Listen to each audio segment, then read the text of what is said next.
Hi everyone, welcome to another episode of On the Boundary. Just two coaches chatting cricket. Today it's not only two coaches chatting cricket. There's three of us. We've got a guest with us, and I know a lot of you are still healing from what happened in the was it in the weekend? Yes, and that is definitely what we're going to talk about. But before we get into things, I'm going to allow our guest for the day to introduce himself. Brother man, tell us who you are. You can tell us what you what you do if you want to. It's also up to you. Oh man, as I think most people would know anyway, that my name is on the display anyway. Like Otto Bata. I'm from King, man.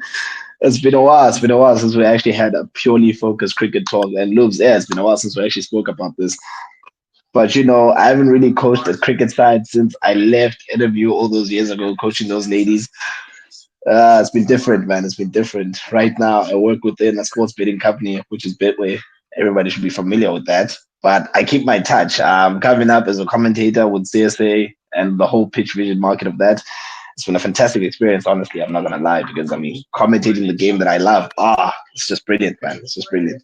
But you need to always be sitting on the fence, which is something that I always find difficult because you know how critical I am about some performances, especially when you know players in the side, man. You expect so much and you get so little on the day. So it becomes very much key to maintain your focus and not be favoritism or be critical of any performance. You just need to see how things go. But with that being said, we don't move away from the love of the game. Definitely. And that's basically why we have the show. It's basically why we have this podcast. It's not just limited to coaches. I think we explained in the beginning when we first started it, it's all about everyone who's involved in cricket. Spinach brother man, how are you doing today? I've recovered from Sunday, so I'm good. I'm adulting. I'm moving on. Not a big problem. Lucky, at least you have recovered. Me, I'm still struggling to recover. I bumped into a video of the New Zealand players singing. They've got very beautiful voices, but for some reason, I couldn't stop getting angry. Like they just beat my team, and now they're busy being nice and singing and stuff. But yeah, I think let's just start from beginning in terms of the momentum Proteas going into the World Cup. The warm up matches we struggled. I don't think we won a single warm up match, and a lot of people were like, "Hey, now this team is not going to do well." We go into the tournament, we make it to the final. We make it to the final, and as I'd like to put it, I feel like the ladies didn't show up in the final. But guys, what did you think about the whole performance of the team? I think it's, oh, you're here. What do you guys think about? Sorry, what do you guys think about the whole performance of the team in the World Cup? I think let's just start with you, Spinach. Just your whole overall input on how the team played, selection, whether you had any questions around selection, whether you feel like there was someone who was left out that should have been in the team. Just you can lay it out. Don't worry. I think we spoke to most of the performance in our build up to this final. So we were very positive about most of the team and how they had performed up until that stage. So we can't forget that now just because the final went so badly. I think we still Yeah. need to remember how we got to the final and how that top order performed, how the bowling line, attack got us over the line in May, got us to that final. So for me, it's still hard to take the way we lost that final. So it sort of blurs the performances of the girls through the whole tournament. But Yeah. I just want us to still be very clear on the fact that how we got to the final was on top performances from the batters at the top performances from the bowling, well led by Laura Volva throughout the tournament. So I don't think we need to forget that when we look through this whole tournament. Oh, wait, now spot on. Odds, what's your take? I know you were not here on the show, so we would still like to know what's your whole take in terms of the selection of the team. Because I think I know one thing you might mention about selection. So I want the viewers, whoever's going to be watching, to actually be exposed to what your thoughts are in terms of the selection, the team that went to the World Cup, the starting 11. Just laid out for us. Hey man, we can't be very critical of that. Like I like what the spirit is saying, you know. Um, Considering where we started with the warm-ups coming into the tournament and given how well we played to get ourselves to the final, it becomes it's easy to just blur the lines because of one performance overshadowing everything that happens from the group stage cricket towards reaching the final. But I also want to pull back to what happens during the group stage itself. I mean, playing England in that game, there were so many similarities that I saw between that game against England and our final against New Zealand. And it comes down to me: is it a question of application or is it a question of understanding what we're doing? But you can't always start later in a game. You need to show up. You need to be there from ball one. You need Yeah. to make sure that the things that are in your control are done properly and are done well. Otherwise, it starts to slip from you. And when it does slip from you, this is cricket, this is T20 cricket at that, it slips from you very quickly. And you overturn the situation from a winning position to a certainly losing position. It becomes difficult then to formulate any sort of fluidity going forward from that point because now already your hands are down and you feel hardened by what just happened in the opening innings of the game and you can't really recover from that. It's a game of phases, and we know this because we've played the sport. It really is a game of phases, and if you don't do the controllables well enough, you're gonna find your back against the wall quite immediately too. But mate, I'm not gonna really question the whole questions of selection. That's fine. That's the coach's duty. That's the selector's protocol. But there have been players that you think might require the opportunity to actually bat or bowl within that team setup. But it's also a question of do we make those choices leading up to a World Cup without knowing fully what our team can develop into, or do we just give them an opportunity first up, leading up to a World Cup to see what other people can do in certain positions, and then make the decision to say, you know what, I'd rather maybe make a different selection to another different player instead of putting someone who's never been in that position before now in that position to perform for a country. And when it doesn't come right, it kind of now decreases everything else about that player. And I will say this: losing in such competition does so much damage to you as an individual. Never mind you as a team setup, but as an individual, because you are all in those spaces together. Yeah, no, spot on. I agree with you, Chance, but now I'm gonna put my head on the block here and say I felt to some extent we missed out on an opportunity to maybe give someone like Miane Smith just probably just one match to see how she would do.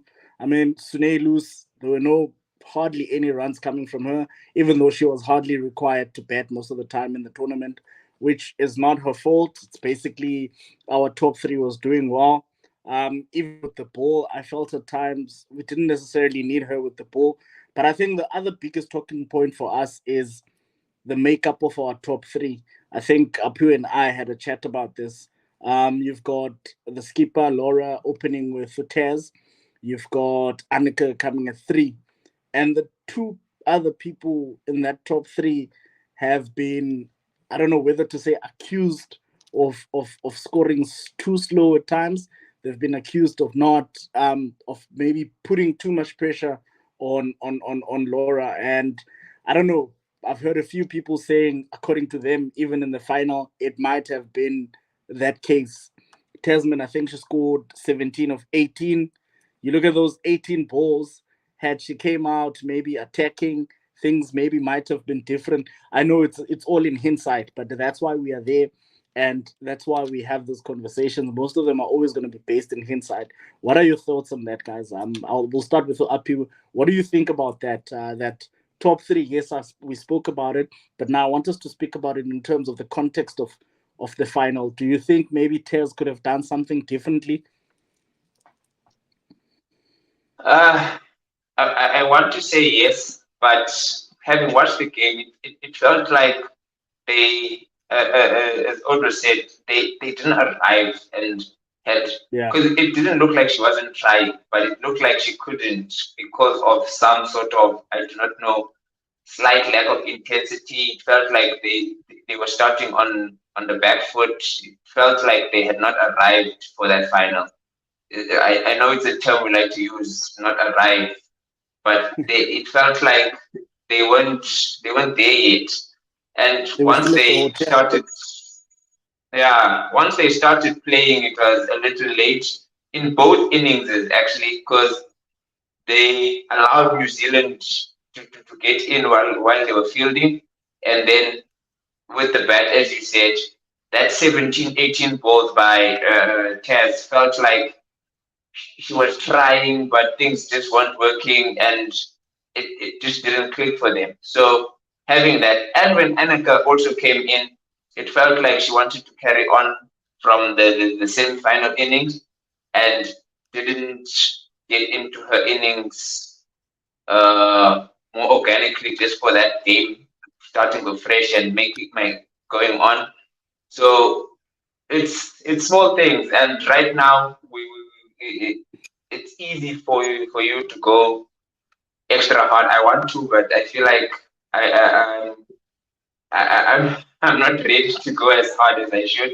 Or actually, I've gone through the pain of another final and another loss. So I don't want to be hypercritical at the moment, and I want to sort of analyze it a little bit further. But as you said, those two innings again, they just didn't arrive. They put too much pressure on Laura, and resulted in her trying to go over the covers with that shot and getting caught. Yeah, and I like something that you mentioned. You say yet another final. I have taken the decision that I will never ever watch another final where I'm with any you, South man. I'm with African team you. is playing. I cannot take it Yeah. anymore, but it's fine. Odds, talk to us. Top No. three. What Like, are your thoughts? Do you think Taz and Annika could have gone differently? Do you think it would oh have yes. changed maybe the fortunes for someone like Laura with the bat? Yeah, I'm gonna come out and just say it. I think yes. Yes, Tasman Brits and Annika Bosch could have really changed how they played the game. And I remember saying this to you, Loops, before the final even started. I told you Friday night, was it Friday or Thursday when we played the semi? That was our final. Yeah. It just looked like they arrived tired on the day from the word go. And I noticed something within that first over against Kapi when New Zealand were going hard against her. It's a situation of this is your best bowler starting up the game and will show the intent to score runs.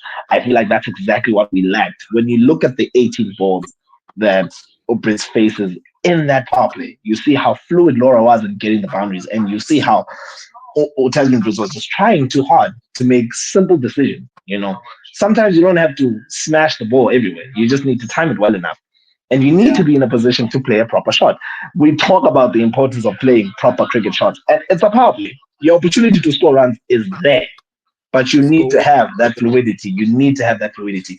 When Bosch comes in at three, and yes, Uspina actually said it right there as well. She wanted to really continue from where she left off. It doesn't work like that. This is cricket. You've had 2 days off. It's a different game. It's a different opportunity. yeah. It's a different time. When you step into that context, chasing 159, 160 to win a game, you've already had 40 runs in a power play score. That's where you are. You haven't lost any wickets. You just lost the first. You're starting to gather the singles. You are starting to gather the dot balls. Now you are under pressure immediately. And this is all psychological. Because you arrive in that situation, you are still scoring fluently. You just need to have the faith and the trust that you can get going. You don't have to put every ball away. And now the field has changed to your scoring point. Look at something different. You need to be open to the opportunities of taking twos, converting twos to threes, trying to put the pressure back on the fielding side so that then something can change. You will always get the bad balls in cricket, but you need to make runs off the good deliveries as well. You can't face 2 overs and have 9 dot balls. That's just insane to ask for, especially in a game of T20 cricket. Because now all you're looking at when you're chasing is the run rate just picking up and picking up and Yeah. picking up. There's a lot that could have been done differently. I feel like Ulora throughout the tournament, she was always leading from the front. And Yeah. that pressure, I also feel mentally it stays with her. It's as if there's something that just clicks that, you know what, if other people get out, it's going to fall on me. It's going to fall on me. And Yeah. I feel it's unfair within that squad setup that we leave that much responsibility onto her alone.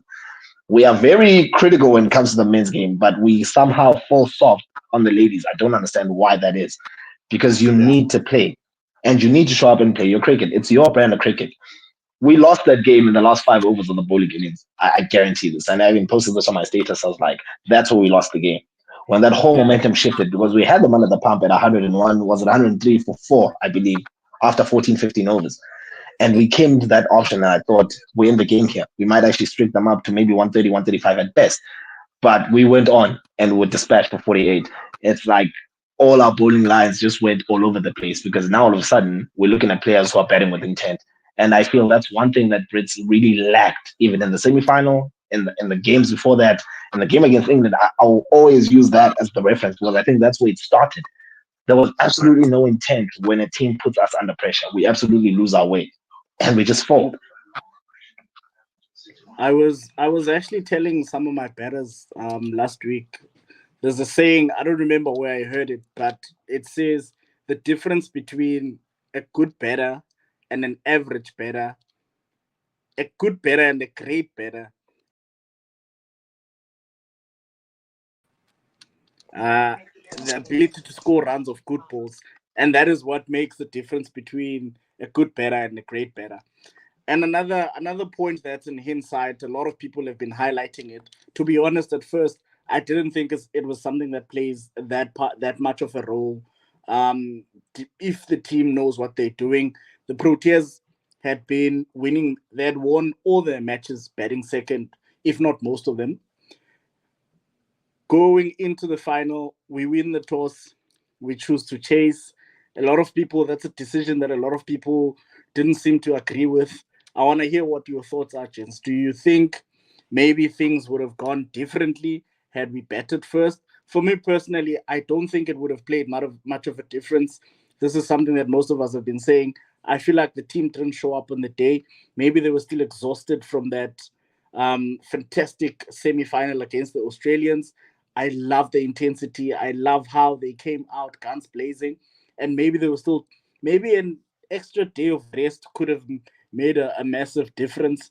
But yeah, things don't always go our way. So, what are your thoughts on the toast, Jens? I'm going to start with odds now. What are your thoughts on the toast? Do you think maybe we could have gone differently, or do you think it's just one of those things?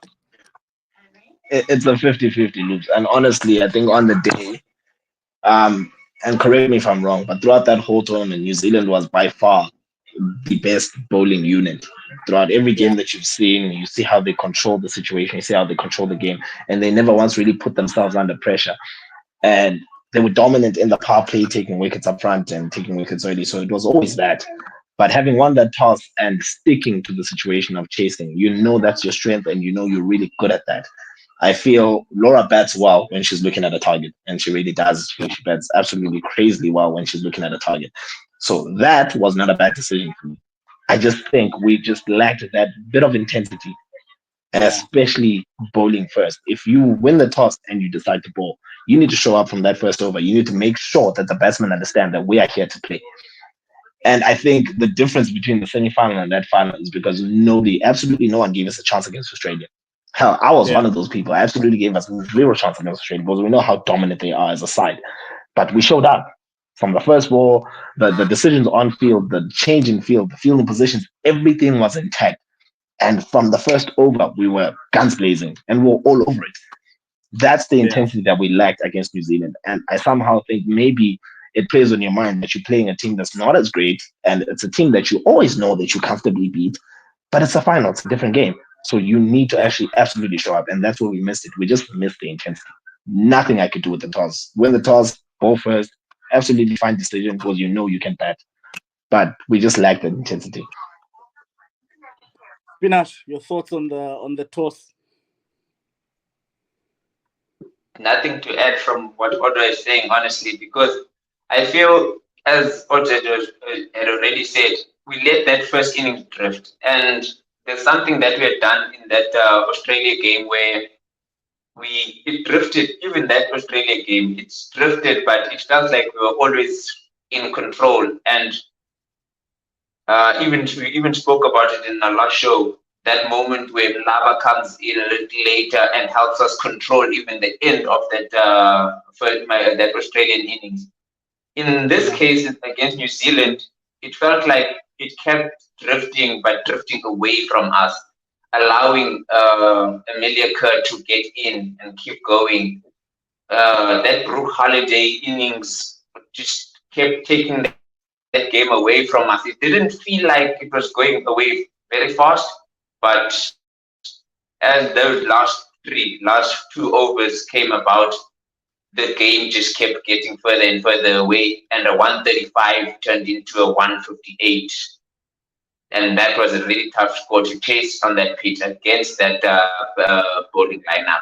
And then when we go into the chase now, knowing that we're already chasing a score which we feel is slightly over par, we still have to start in first gear, neutral. It felt like we didn't get going there again. So once we're behind the game and then we aren't chasing the game as quickly as we should, you're not going to catch up. So it's not the toss. I don't feel like we lost that game because we didn't get the toss right.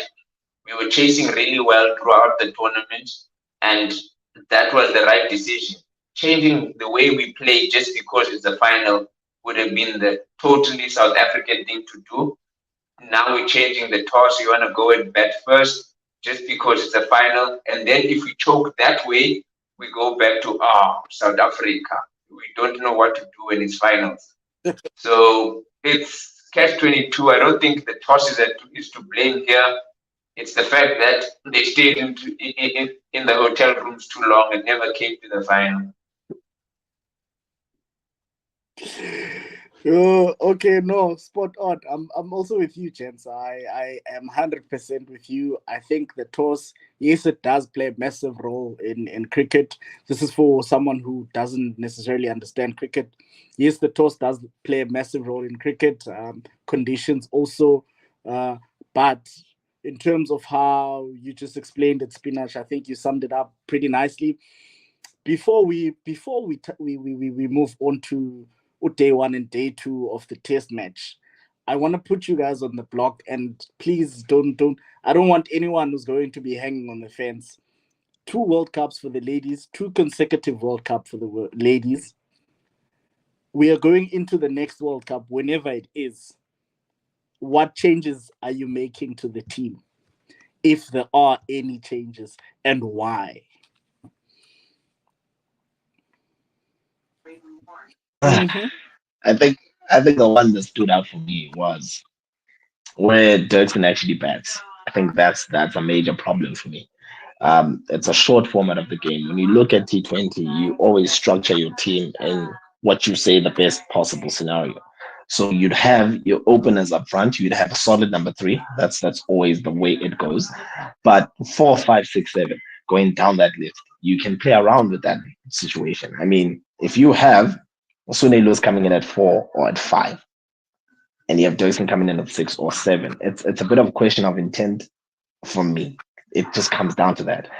When you look at a T20 game, it moves on very quickly. You need someone who understands that intent and actually brings that intent when they're batting. So yeah, there's also other questions that I had. I've always had questions about how Laura was captaining on field. I had a lot of questions about her change-ups. That for me did not work well. It really does not work well. When you have a good bowler that's dominating the situation, and this is the current position that we are in, we have a team 50 for 3, and we are into the next phase of play, moving on from the power play, and you start with your spinners, and Lava plays the first over, goes for 4, does not take a wicket, and you decide to go with de Klerk and she gets 1, she also goes for 4. I will never understand how that bowling tandem is then changed for the next over. It makes 0 sense to me. You need to continue that squeeze. You need to continue that momentum because you've already created a space now where you are in control of the game. So why would you let that go and then go for maybe Chloe Tryon to bowl and to substitute on the other end for Sune to bowl? Now you're opening up those angles to actually alleviate the pressure that you've just created. And the worst thing about that as a bowler is that when you start well, you need the continuation to continue going well. If you get taken off after a very good over, Yeah. trust me, 9 out of 10 times when you return for the next one, you're gonna start waywarding. So it comes back to me on certain decisions as a captain. Do we take the responsibility to say, okay, I made bad decisions in certain situations that could have actually changed the game for us, but we ended up being then again under pressure. And it's also then back to the coaching staff to say we need to look at how we make our lineup. We need our best players batting the most balls. And Sune Luz has not been consistent enough with the bat for me. Dyson showed us in one game what she can absolutely do. Why not give her further opportunity to actually be in a position, maybe a stable five, to balance out your batting requirements? Yeah, no, spot on odds. I agree with you on both accounts. I remember we had this conversation about Laura's captaincy, and I think she's a young captain, not only young in age but also young in terms of captaincy. So hopefully, as time goes on, as she continues to captain, she will improve. Because I also felt we had New Zealand where we wanted them at some point, but because of the bowling changes that were made, we sort of let it go. I remember um, Nadine only came back 3 overs after that over where she got a wicket, and she only went for four. And it wasn't a good over when she came back. You could see even the body language sometimes. I know fast bowlers most of the time. Us spinners, we are not full of complaints and stuff. But fast bowlers, when they start running in and things are working out for them, the worst thing you can do to them is take them off the Just attack. take them And off. that's a Yeah. very good point that you raised there. My fellow spinach, what do you think? What changes would you make? Uh,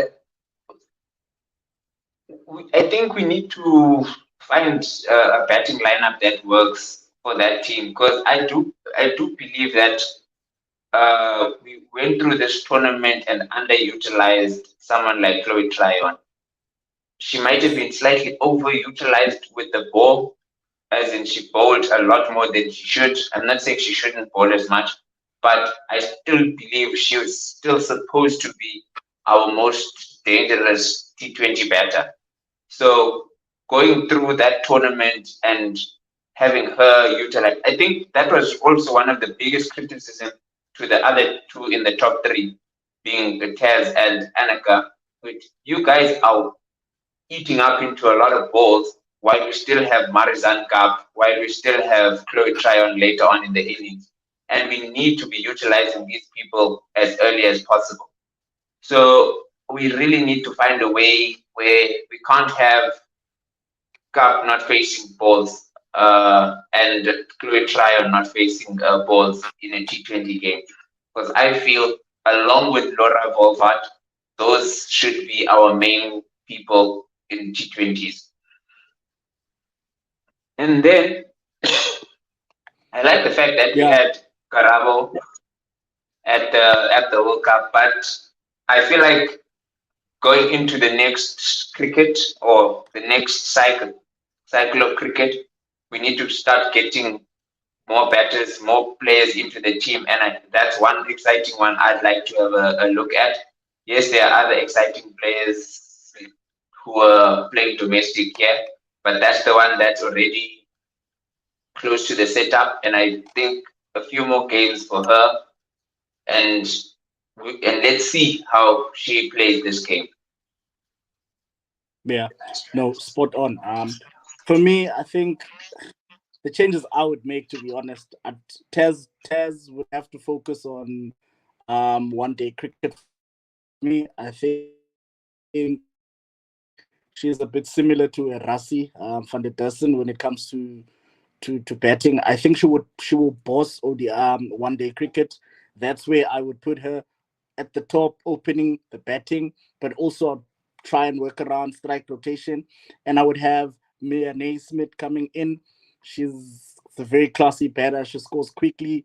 She bowls some offies as well. So when she comes in, she allows you to drop Sune and maybe look for a batter to come in, especially better. Because I feel like sometimes when you've got too many bowling options, it sort of confuses the captain as well. Because people start being angry. I didn't bowl. I didn't bowl. But when you have people who are just there to bat, they know that they're there to bat, and you know your options in terms of your bowling.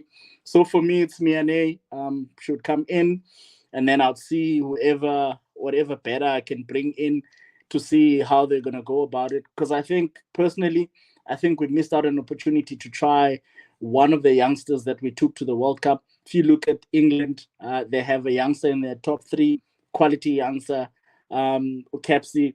You look at New Zealand opening with a youngster or Plummer, and you've got Australia. They have a very fearless youngster in Litchfield. She comes in first three balls already. She wants to switch hit, and I think we missed out an opportunity to also maybe try, even if it was Seshni Naidu, the leg spinner. We've got enough bowling options to sort of back her up. But I think going into the next World Cup, that is something that the coaches will definitely look at. I don't know if you Oaks have anything else to add in terms of what we were talking about in terms of the World Cup, the women's team. If not, Bangladesh, first test, day one, Bangladesh bats first. They win the toss, they bat first. Akhiso Rabada gets to 300 wickets. We bundle them out for 106. What are your thoughts, Jess? Great toss to lose. Great toss to lose, man. We spoke about the importance of the toss. That was a good toss to lose. I mean, yeah, starting off a day like that, but also I still say, as much as we bundle Bangladesh out at a very low score of 106, there were opportunities in that innings where we could have strangled them to 80 runs or less. It's stuff like that. It's the killer instinct that I always say majority of the time we lack in certain situations. We had them what? We had them 50 for five, or was it 50 for six? It was 50 for six at some stage. Yeah. And at that point in time, you're looking at one batsman playing with the bottom order to the tail. It's just influential even at that point. But the continuation of thinking that spin is going to work on day one, spin is the thing that works for us on day one. If KG is on fire as he was in that opening session, you continue with that aggression. You continue to push the ball up. It's been 20 overs. It's a red ball, not a white ball. We are still moving in this situation. You need to strangle your opposition. Now you look at the circumstance where we find ourselves now. Now we're adrift. We're still ahead by 100 runs. But you look at that situation as well. If we bowl them out for 80, it's a totally different game. Yeah. But because of that, we lack that intensity to finish off innings. And I don't know how long it's going to be before we start noticing that this is something that we really still struggle with. And it doesn't matter who we play. It really doesn't matter who we play. There's always going to be that where we can't finish off an innings.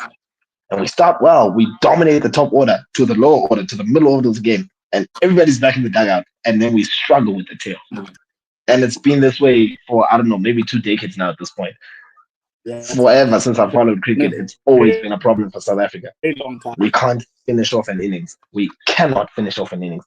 And after we do bowl well, we never follow up those performances with a greater batting display. Yeah. Coach R, tell me, what are your thoughts? Day one, KG 300 test wickets. We bowl Bangladesh out after they chose to bat first. Do you also agree? Good toss to lose. Yeah, very good toss to lose. Someone said KG is up there with the greats. I think they up there with him. He's out ahead slightly now in that regard. Fastest to 300, and in an era where it's batsmen. Batsmen are dominating things like baseball. You've got teams scoring 560 and losing. So it's tough being a bowler right now. And then we've got KG on this side of the world taking 300 in less than 12,000 balls. So we're lucky to have people like KG. I don't want to talk too much on the bowling, especially because we still bowl them out for 100. Yes, we could have strangled them for a few more, but I feel like the batting, especially when you've got 8 batters in the team, it feels like we know that we don't trust this lineup. So we go in with 8, and we still find ways. We still find ways to make it tough for ourselves. If it wasn't for Vian Mulder, if it wasn't for that top inning by Kyle Verreynne, this game could have been. We could have ended up 80 ahead, and now we would have been trailing, or it could have been something different. So we really do need to look at ourselves. All the batsmen need to really look in. I felt Tony, I don't want to blame. He got a good 30 odd. He seemed to apply himself really well. But some of the batters, the shots that Aiden, they say he got a good one. I didn't do that much. And it hit middle But it and he was a still missed Jaffa. it. So It was a Jaffa, but he did miss it. There's that problem. He did miss it. Can't miss a Man, straight and ball, it, man. it, it hit the top of middle, guys. it's a straight It's a one. good So ball, it hit It's the a top of straight one. middle. no matter how good it is, the fact that it's a straight It's a ball. straight ball. Yeah, that's the argument, is that it's a straight ball. You can't be missing straight balls. So you got Aiden, who most experienced batter in that lineup, should be the leader of that team, and he's going through a weird patch. Like honestly, he's going through a weird patch. We hope he gets through this. Uh, the rest, I don't have much to say about that innings. Stubbsy looked good for his very small score. Then he went back to a full ball.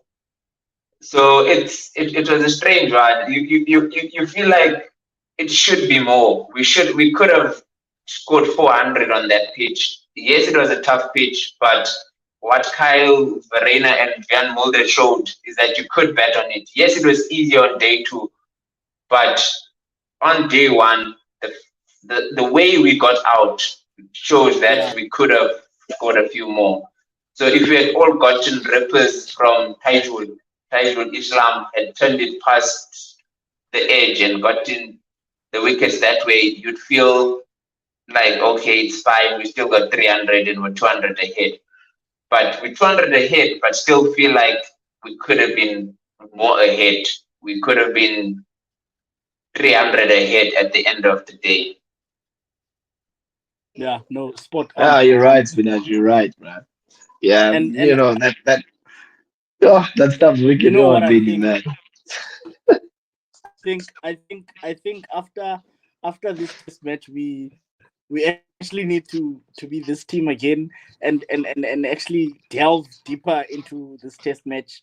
I feel like there's a lot of unpacking to do. Kyle, that was a good 100. Personally, I'm sad I missed it, but according to a lot of people, it was a quality test knock.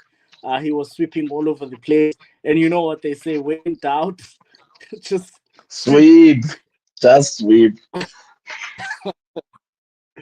But yeah, I think we're gonna wrap it up so that we don't end up talking about stuff that we want to talk about for when we talk about just this whole test match. How do you guys think the test match is gonna end? Do you think the Proteas are gonna bowl Bangladesh out before they get to the deficit, or do you think we're gonna have to bet again? I definitely do. I'll go first. Yeah, I bought enough data just to watch until tea tomorrow, so that should be done by tea. We should be good by tea. Don't worry, we should be good by tea. We're chasing 60, 70, whatever we're chasing, we should be done by tea. It's the fact that he knows that we're gonna be chasing. Yeah, we definitely gonna bet again, man. We're definitely gonna bet again. Like, oh, I was looking at it today and I was thinking, oh my goodness.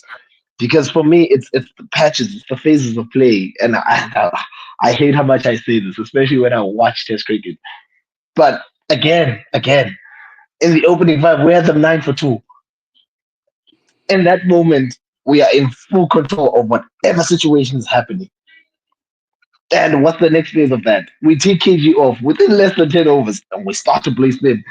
And I'm thinking, yeah, you know what? It might work, it might not. And then the utter confidence of caution to the wind. When Uzuspo, when Mushfikara even came onto bat, like There was absolutely intent from ball wide. It was a crazy situation to watch that. You understand that you are fully under pressure. Yeah. You're looking at a score, you're trailing by 150. But to come out in that manner and to understand the fact that sometimes your best defense is a proper offense. And the way that he played that innings, yes, granted, he made what, 30 runs the whole day yesterday. But to look at that innings, Yeah. the way that he's sweeping against Maharaj and he's timing it properly. Dane Pete is not hitting the stumps consistently enough for me. As a result, he's offering way too many opportunities to score. So there's just those little things that just need to come right in order for us to actually squeeze a team Yeah. together, in order to build pressure to take wickets. Because if I don't care how good you are, if you bowl a maiden one side and you go for 12 the other, your game is slipping.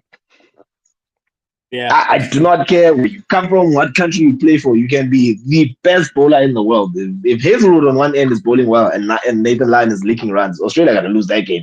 It's exactly the same situation in any case.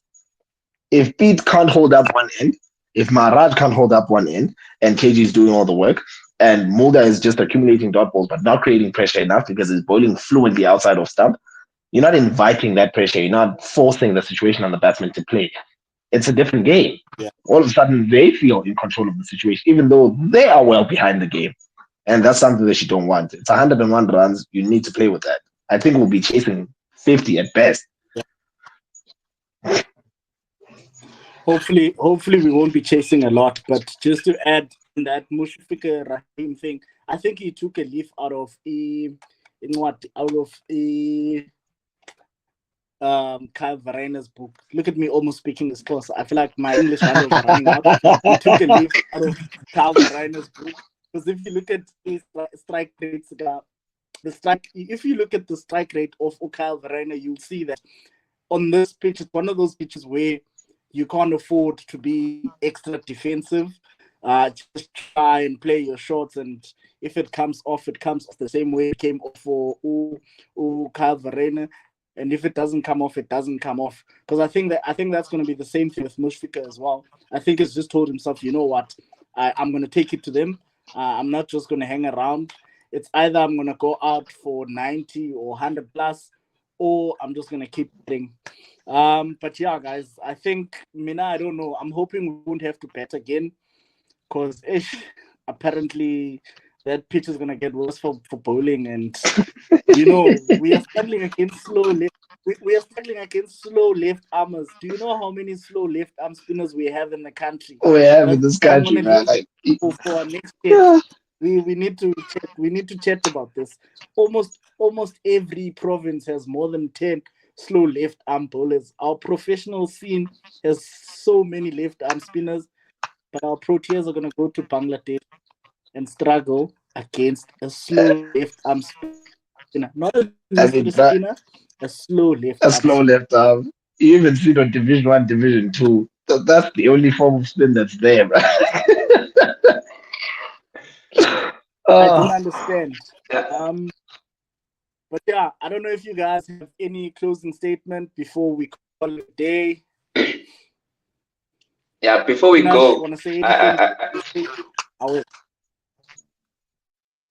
I before we go, I want to say it's tough taking wickets when you get the reviews as bad as we've been, especially the second innings. We need to work on the review. Somehow, there was one where we reviewed LBW when it hit the middle of the bat, and then there's one where we didn't review. I think Mush immediately, and we went up for a review, and then Mush went back to a straight one against Pete.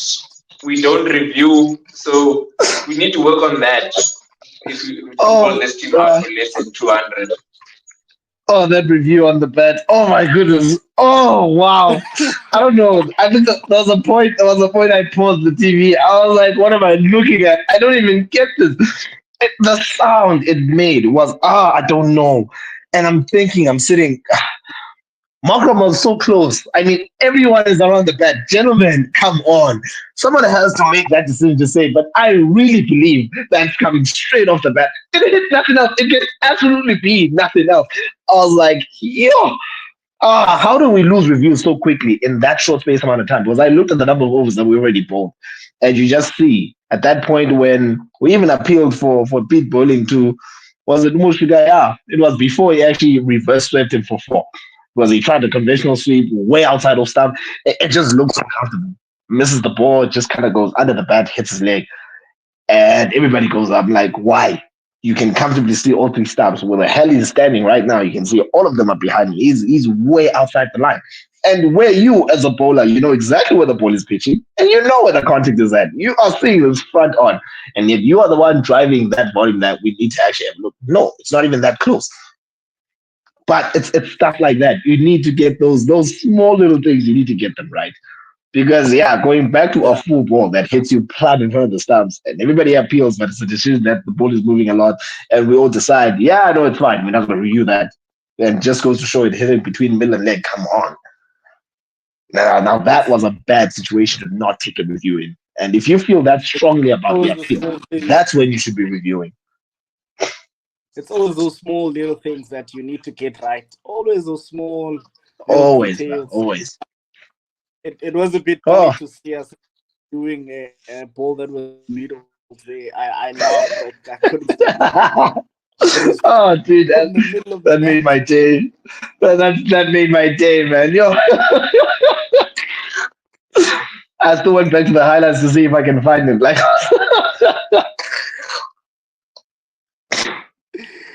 Otherwise, gents, it was a good chat. Enjoyed it.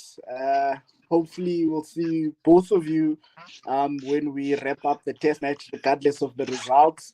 Od, thank you for accepting my invite. no And to stress. finish, always good, my brother. We will watch the test match now tomorrow and see. To everyone watching, please don't forget to like, share, subscribe, ask questions, comment, tell us what you think, tell us what you'd like to see, and we'll definitely make a plan. Thank you for watching yet another episode of On the Boundary. Just three cricket lovers chatting cricket for today. Cheers. Cheers. Oh, yeah, no, that's